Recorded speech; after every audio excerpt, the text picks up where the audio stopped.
नमस्कार साथियों। आज हम सीख रहे हैं दैनिक पाठ्य योजना कैसे बनाई जाती है। तो आज हम विज्ञान विषय के अंदर दैनिक पाठ्य योजना का निर्माण करेंगे। तो सबसे पहले स्टार्ट करते हैं। तो चलिए, सबसे पहले आपको अपने जो पहला पेज है, जिसे अपन क्लास के अंदर जाकर एंट्री करते हैं बोर्ड के ऊपर, तो उसके अंदर सबसे पहले आपको कक्षा, वर्ग और विषय लिखना है। उसके बाद में आपको दिनांक, कालांश और समयावधि, ये चीज़ें लिखने के बाद में आपको डिसाइड करना है कि आपको किस टॉपिक के ऊपर दैनिक पाठ्य योजना बनानी है। आज हम बना रहे हैं दर्पण प्रतिबिंब के ऊपर दैनिक पाठ्य योजना। तो सबसे पहले आपको प्रकरण के रूप में दैनिक पाठ्य योजना के अंदर जो आपका टॉपिक है वो है आपका दर्पण। उसके बाद में आपको 3 शिक्षण बिंदु तैयार करने हैं, जिसके अंदर हमने लिया है दर्पण का सामान्य परिचय, समतल दर्पण तथा गोलीय दर्पण। ये लेने के बाद में आपको सबसे पहले बनाना पड़ता है अपेक्षित व्यवहारगत परिवर्तन, जिसके अंदर इन टॉपिकों को पढ़ने के बाद में बच्चे में कौन से अपेक्षित व्यवहार परिवर्तन किए जा सकते हैं। जिसके अंदर पहला पॉइंट हमने लिया ज्ञानात्मक। ज्ञानात्मक के अंदर आपको लिखना है विद्यार्थी दर्पण से संबंधित नवीन तथ्यों का प्रत्यास्मरण व प्रत्याभिज्ञान कर सकेंगे। उसके अंदर आपको 3 पॉइंट लिखने हैं जो अपने शिक्षण बिंदु सेम टू सेम। दर्पण का सामान्य परिचय, समतल दर्पण तथा गोलीय दर्पण। उसके बाद में हमें लेना है दूसरा पॉइंट, अवबोध। विद्यार्थी दर्पण से संबंधित नवीन तथ्यों का वर्गीकरण कर सकेंगे। इससे अगला पॉइंट लेना है विद्यार्थी दर्पण से संबंधित नवीन तथ्यों की व्याख्या कर सकेंगे। अगला हमारा विशेष उद्देश्य हमें लेना है ज्ञानोपयोग। विद्यार्थी दर्पण का उपयोग अपने दैनिक जीवन में कर सकेंगे। इससे अगला हमारा पॉइंट है ज्ञानोपयोग के अंदर ही दूसरा पॉइंट, विद्यार्थी दर्पण से संबंधित तथ्यों का उपयोग अन्य किसी भी स्थान पर कर सकेंगे। इसके बाद में हमें लेना है चौथा पॉइंट, जो हमारा है कौशल। कौशल कौशल के अंदर विद्यार्थी दर्पण से संबंधित तथ्यों का चार्ट व मॉडल बना सकेंगे। विद्यार्थी दर्पण से संबंधित तथ्यों की सारणी बना सकेंगे।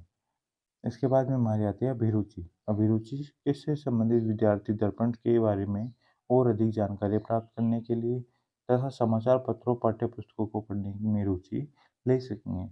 इससे अगला पॉइंट हमारा है विद्यार्थी दर्पण से संबंधित तथ्यों को संग्रहण करने में रुचि लेंगे। इसके अलावा लास्ट हमारा पॉइंट आता है विशिष्ट उद्देश्य के अंदर अभिवृद्धि। विद्यार्थी दर्पण से संबंधित तथ्यों के प्रति सकारात्मक दृष्टिकोण विकसित कर सकेंगे। अभिरुचि में दूसरा पॉइंट है विद्यार्थी दर्पण के प्रति सकारात्मक दृष्टिकोण विकसित कर सकेंगे। ये सारे विशिष्ट उद्देश्य करने के बाद में हमें लेनी है सहायक सामग्री कि हमें पढ़ाने के दौरान कौन कौन सी सहायक सामग्री की आवश्यकता होती है। जिसके अंदर हम लिखेंगे चौक, डस्टर, चार्ट, मॉडल, लपेट फ्लैग तथा पॉइंटर। इन सब के लिखने के बाद में हमें शिक्षण विधि का चुनाव करना है कि हम कौन सी शिक्षण विधि लिखते हैं। तो एक आती है व्याख्यान विधि, एक आती है उदाहरण विधि, और इसके अंदर हम दोनों ही लिखते हैं व्याख्यान विधि तथा प्रश्नोत्तर विधि। इसके बाद में हमें लेना है विद्यार्थियों का पूर्व ज्ञान, कि विद्यार्थियों को टॉपिक पढ़ने से पहले कौन सा पूर्व ज्ञान है। इसके अंदर हम ये लिखेंगे विद्यार्थी दर्पण के बारे में पहले से सामान्य जानकारी रखते हैं। और उसके बाद में हमारा मेन टॉपिक आता है प्रस्तावना।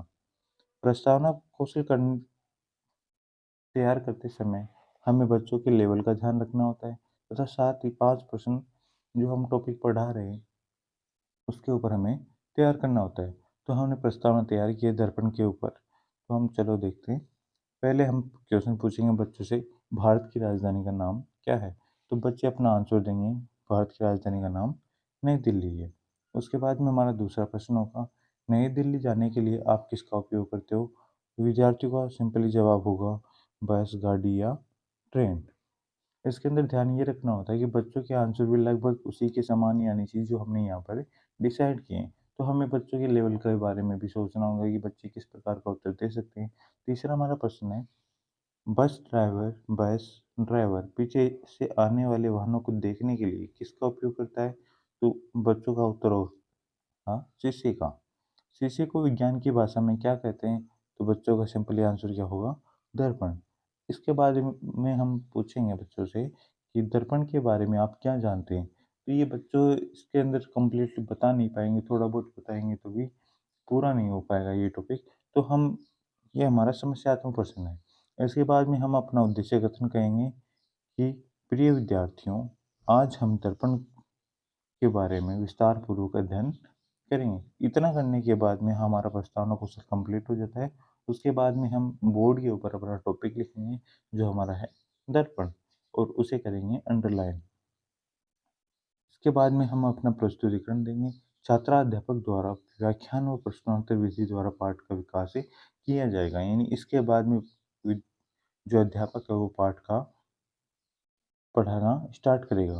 उसके बाद में हमें जो अपने 3 शिक्षण बिंदु डिसाइड किए थे, उन 3 शिक्षण बिंदुओं पे जाना है, और 3 शिक्षण बिंदु पढ़ाने से पहले हमें पहले शिक्षण बिंदु से पहले भी हमें कुछ प्रश्न पूछने होंगे, जो हमारे होते हैं विकासात्मक प्रश्न। इन प्रश्नों की संख्या टोटल 3 होनी चाहिए। 3 से ज़्यादा भी आप ले सकते हो, लेकिन ज़्यादा क्वेश्चन भी हमें नहीं लेने, कम से कम 3 पर्याप्त है। तो पहला हमारा प्रश्न है, धरती पर कौन-कौन से जीव विद्यमान हैं? तो ये प्रश्न हम बच्चों से पूछेंगे, और जो भी विद्यार्थी क्रिया होगी वो हम आगे लिखेंगे। तो बच्चे बताएंगे मानव, पेड़, पौधे, जीव-जंतु तथा दर्पण। इसके बाद में हमारा दूसरा प्रश्न है, मानव अपने एक से अधिक या प्रतिबिंब या चित्र देखने के लिए किसे किसमें देखता है? तो बच्चों का सिंपल सा उत्तर होगा कि दर्पण के अंदर। उसके बाद में हम प्रश्न पूछेंगे, दर्पण के बारे में आप क्या जानते हो? तो यही वापस से वही समस्यात्मक प्रश्न बन गया। अब हम बच्चों को दर्पण के बारे में कंप्लीटली जानकारी देंगे, जिसके बाद में अध्यापक बोलेगा, यदि किसी पारदर्शी कांच की एक तरफ सोना, चांदी, अभ्रक या सिल्वर नाइट्रेट की पॉलिश कर दी जाए तो वह दर्पण कहलाता है। जिस भाग पर पॉलिश की जाती है उसे परावर्तक पृष्ठ कहा कहते हैं। सबसे अच्छा परावर्तक पृष्ठ सिल्वर नाइट्रेट का होता है। इसके बाद में उसे बताएंगे, दर्पण 2 प्रकार का होता है। इतना करने के साथ साथ हमें साथ साथ में जो हमने चार्ट बनाया है, उस चार्ट के ऊपर भी इंडिकेट करेंगे कि दर्पण 2 प्रकार के होते हैं, समतल दर्पण तथा गोलीय दर्पण। इसके अलावा जो हमने इम्पोर्टेंट चीज़ लगती है, वो हम यहाँ पर अपने जो ब्लैक बोर्ड है उस पर भी लिखेंगे कि परावर्तक पृष्ठ पर परावर्तक पृष्ठ पर परिवर्तित सोना, चांदी, अभ्रक, सिल्वर नाइट्रेट। सबसे अच्छा परावर्तक पृष्ठ कौन सा होता है? सिल्वर नाइट्रेट का। इसके साथ ही दर्पण कितने प्रकार के होते हैं? 2 प्रकार के। ये चीज़ें हमने यहाँ लिख दी, यहाँ पर आप लिखो तो आपकी इच्छा, वरना ज़्यादा इम्पोर्टेंट नहीं है, क्योंकि आपने पहले से इसका चार्ट बना रखा है। उसके बाद में जैसे टॉपिक आपका कंप्लीट हो जाए पहला सेक्शन बिंदु, उसके बाद में आपको 2 प्रश्न करने हैं। जैसे बहुत प्रश्न है, सबसे अच्छा परावर्तक पृष्ठ कौन-सा होता है? तो बच्चे सिंपली आंसर देंगे, क्योंकि उन्होंने थोड़ी देर पहले पढ़ा है सिल्वर नाइट्रेट।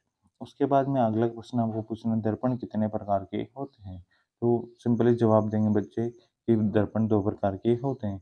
इतना करने के बाद में आपका जो पहला शिक्षण बिंदु है वो कंप्लीट हो जाता है। उसके बाद में आपको दूसरा शिक्षण बिंदु के ऊपर पढ़ाने से पहले उसके अंदर भी आपको विकासात्मक प्रश्न करने हैं। तो चलिए हम दूसरे पॉइंट हमारा उस पर विकासात्मक प्रश्न बनाते हैं। तो पहला हमारा विकासात्मक प्रश्न है, हम बाल कटवाने कहाँ जाते हैं? तो बच्चे सिंपली जवाब देंगे, नाई के पास। नाई की दुकान में क्या-क्या सामग्री होती है? तो बच्चे उत्तर देंगे, कंघा, कैंची, दर्पण। हमें जाना कहाँ है? दर्पण के ऊपर। समतल दर्पण के बारे में आप क्या जानते हैं? तो बच्चे इसका संभावित उत्तर देंगे कि समतल दर्पण क्या होता है। इसके बाद में बच्चों का प्रॉपर उत्तर नहीं आएगा, तो हम अपना जो दूसरा शिक्षण बिंदु है वो बोर्ड के ऊपर लिखेंगे कि हमारा दूसरा पॉइंट है समतल दर्पण, और उसके बाद में आप समतल दर्पण के बारे में बच्चों को कंप्लीटली बताओगे। तो चलिए हम बताते हैं बच्चों को।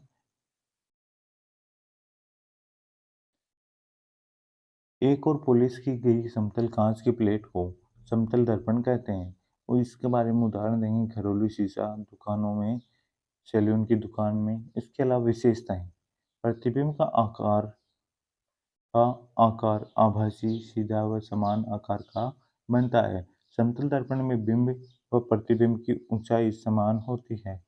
बिंब की दर्पण से दूरी प्रतिबिंब की दर्पण से दूरी के बराबर होती है। लंबाई के बिंब का पूरा प्रतिबिंब देखने के लिए L/2 लंबाई का दर्पण काम में लेंगे। यानी कि एक दर्पण के अंदर अगर हम खड़े हैं, मान लो हमारी ऊंचाई 8 फीट है, तो हमसे कम से कम 4 फीट का आईना हमें पास होना चाहिए, तब जाकर हम उसके अंदर कंप्लीटली दिख पाएंगे। दो दर्पणों के मध्य प्रतिबिंबों की संख्या 360 बटा थीटा होता है। तो इस सूत्र से भी हम ज्ञात कर सकते हैं।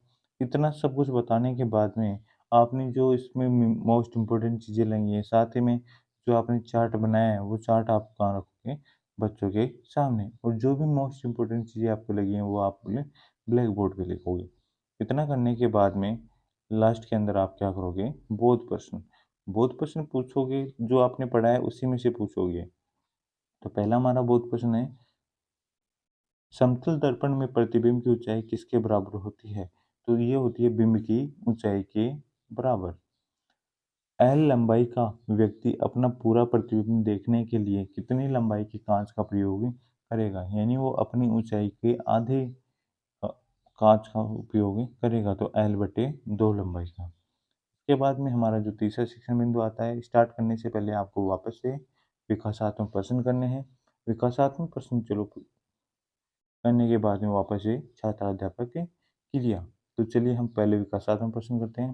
दर्पण कितने प्रकार का होता है? तो बच्चे सिंपल उत्तर देंगे, क्योंकि उन्होंने पढ़ा है कि समतल 2 प्रकार के होते हैं, गोलीय दर्पण और समतल दर्पण। उसके बाद में उसका प्रकार पूछेंगे कि कौन-कौन से होते हैं, तो बच्चे सिंपली उत्तर देंगे समतल और गोलीय। इतना करने के बाद में हमें उनसे समस्यात्मक प्रश्न करना है कि गोलीय दर्पण के बारे में आप क्या जानते हैं? तो बच्चे इसमें समस्या में आएँगे, तो ये हमारा पॉइंट हो जाएगा कि चलिए बच्चों, आज हम गोलीय दर्पण के बारे में पढ़ते हैं। इतना कहकर आप तीसरा शिक्षण बिंदु अपने बोर्ड पर लिखोगे। अब जो तीनों शिक्षण बिंदु वही क्रम वाइज लिखने हैं आपको। उसके बाद में हम करेंगे छात्र-अध्यापक कथन। यानी छात्र, जो अध्यापक है वो छात्रों को समझाएगा कि गोलीय दर्पण क्या होते हैं। तो हम चलिए स्टार्ट करते हैं। इसमें होगा क्या? वह दर्पण जिसका परावर्तक तल गोलीय होता है, वह गोलीय दर्पण कहलाता है। गोलीय दर्पण 2 प्रकार का होता है, अवतल दर्पण तथा उत्तल दर्पण। इतना कहने के साथ-साथ हम उसे समझाएँगे डायग्राम के माध्यम से। जो हमने डायग्राम बनाया है, उसे बोर्ड के ऊपर बनाकर बच्चों को समझाएँगे कि अवतल दर्पण कौन-सा होता है तथा उत्तल दर्पण कौन-सा होता है। और उसके जो उदाहरण हैं, वो हम बच्चों को नोट भी करवाएँगे। उसके बाद में जो भी हमें इम्पोर्टेंट चीज़ें लगती हैं, वो हम श्यामपट्ट पर लिखेंगे, और जो जिसका हमने डायग्राम बनाया, वो डायग्राम भी हम वहाँ पर ही लेके जाएँगे। इतना करने के बाद में हमें करने हैं बोध प्रश्न। बोध प्रश्न में गोलीय दर्पण कितने प्रकार का होता है? तो बच्चे उत्तर देंगे 2 प्रकार का। उसके बाद में हमारा प्रश्न है, गोलीय दर्पण में कोई 2 उदाहरण दीजिए। तो गोलीय दर्पण के उदाहरण टॉर्च और सर्च लाइट के अंदर इसका उपयोग किया जाता है। इतना करने के बाद में हमारे जो तीनों शिक्षण बिंदु कंप्लीट होते हैं। अब हमारी बारी आती है मूल्यांकन प्रश्न की। अब हमें करना है मूल्यांकन प्रश्न। मूल्यांकन प्रश्न में पहले हमें निर्देश देंगे कि सभी प्रश्न करने अनिवार्य हैं। उसके बाद में हम 4 पॉइंटों में प्रश्न बनाएँगे। वस्तुनिष्ठ प्रश्न, अति लघुतरात्मक, लघुतरात्मक तथा निबंधात्मक प्रश्न। वस्तुनिष्ठ प्रश्न के अंदर हमारा पहला प्रश्न है, दर्पण के किस भाग पर पॉलिश की जाती है, उसे क्या कहते हैं? तो उसे क्या कहते हैं? परावर्तक के पृष्ठ। कौन से दर्पण से बिंब की दूरी व प्रतिबिंब की दूरी बराबर होती है? तो ये समतल दर्पण से होती है। अति लघुतरात्मक प्रश्न, गोलीय दर्पण के प्रकारों के नाम बताइए। तो हम जो गोलीय दर्पण है, उनके प्रकारों के नाम बता देंगे। कौन से दर्पण में बिंब या प्रतिबिंब की ऊंचाई समान होती है? ये भी हमारा अति लघुतरात्मक प्रश्न है। उसके बाद में हम इससे थोड़ा सा बड़ा प्रश्न देंगे, ताकि बच्चे समझ सकें और अपने स्वयं के विवेक से उत्तर दे सकें। समतल दर्पण की विशेषताएं बताइए, क्या क्या हैं? उसके बाद में एक निबंधात्मक प्रश्न करेंगे, गोलीय दर्पण की परिभाषा, प्रकार व उदाहरणों का वर्णन कीजिए। इतना सब करते ही आपका जो लेसन है वो कंप्लीट हो जाता है।